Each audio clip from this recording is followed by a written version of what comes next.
वक्षस्थल पे करता नाथ हिंदुस्तान है, ये शौर्य है, बलिदान है और त्याग हिंदुस्तान है।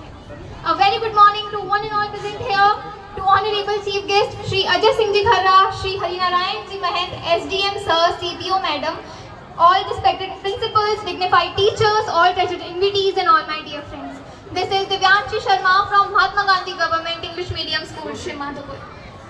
Today, as we gather here to celebrate our 79th Independence Day of our beloved India, this day is not just a celebration, it is a powerful reminder of the sacrifices made by countless heroes who dreamed of a free and united India.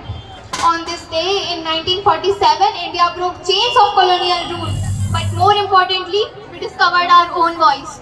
A voice that now reflects not just in the borders of our country but across the world stage. Under the cruel British rule, India suffered for nearly 200 years, but today India is not only the largest democracy in the world but also a nation rising across in every field. From Chandrayaan landing on the moon to our scientists leading innovations in AI and space tech. From Neeraj Chopra winning gold to PV Sandhu making our India proud at global stage, and women like Sophia Qureshi and Vyomika Singh broke barriers in defense, and Operation Sindoor proved again that India will go to any extent to protect its daughters. Let me conclude my speech by saying some lines for our beloved India.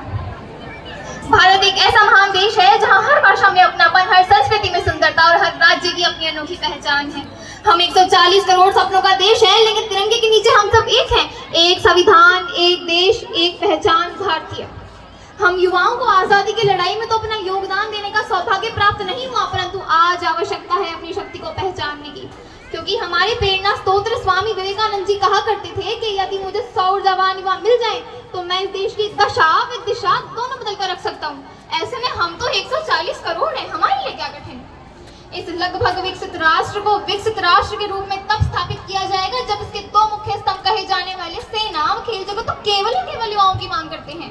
जहां न केवल नीरज चोपड़ा वैश्विक स्तर पर भारत को गौरवान्वित कराते हैं, वहीं दूसरी तरफ हेमा दास, पीवी संधू, मीराबाई चानू महिला सशक्तिकरण की अलादी कीर्ति स्तंभ स्थापित करती है श्रीमान। वैसे ही कौन सुकाज कठिन जग माही, जो नहीं होए ताज तुम पाही। बस आवश्यकता एक ऐसे भारत का निर्माण करने की जो भूगोल में, खगोल में, कला में, साहित्य में, विज्ञान में, अनुसंधान में, वाणिज्य में और पर्यावरण संरक्षण में माँ भारती का सिरमौर बनकर इस विश्व गुरु के सिंहासन पर पुनः सिंहासन रूढ़ हो। क्यों? क्योंकि गौरवशाली था भूत, भविष्य भी महान है अगर संभाले हम उसे जो वर्तमान है। हम सब वही युवा हैं जो आने वाले भविष्य के लिए डॉक्टर, इंजीनियर, खिलाड़ी, अफसर, नेता, अभिनेता बनकर इस राष्ट्र का निर्माण करेंगे। जरूरी नहीं कि आज का युवा भगत सिंह की तरह फांसी के फंदे पर ही चढ़े, चांद और मंगल पर भी चढ़ सकता है। और यह भी जरूरी नहीं कि देश की बेटियां रानी लक्ष्मीबाई की तरह तलवार लेकर घोड़े पर ही दौड़े, हेमा दास की तरह मेडल लेकर ट्रैक पर भी दौड़ सकती हैं। इसीलिए उठो जवान देश की वसुंधरा पुकारती, उठो जवान देश की वसुंधरा पुकारती, ये देश है पुकारता पुकारती माँ भारती। आज भी हमारा भारत विश्व में हमारी परंपरा, हमारी रीति रिवाज एवं हमारे युवाओं की सहजता पर जाना जाता है। अगर हमने इन चीजों को अपनाया तो मैं निसंदेह कह सकती हूँ, और ये मैं कहना भी चाहूंगी, 19वीं सदी ब्रिटेन की थी, 20वीं अमेरिका और 21वीं सदी आपके मेरे भारत की होगी। जय हिंद, जय माँ भारती।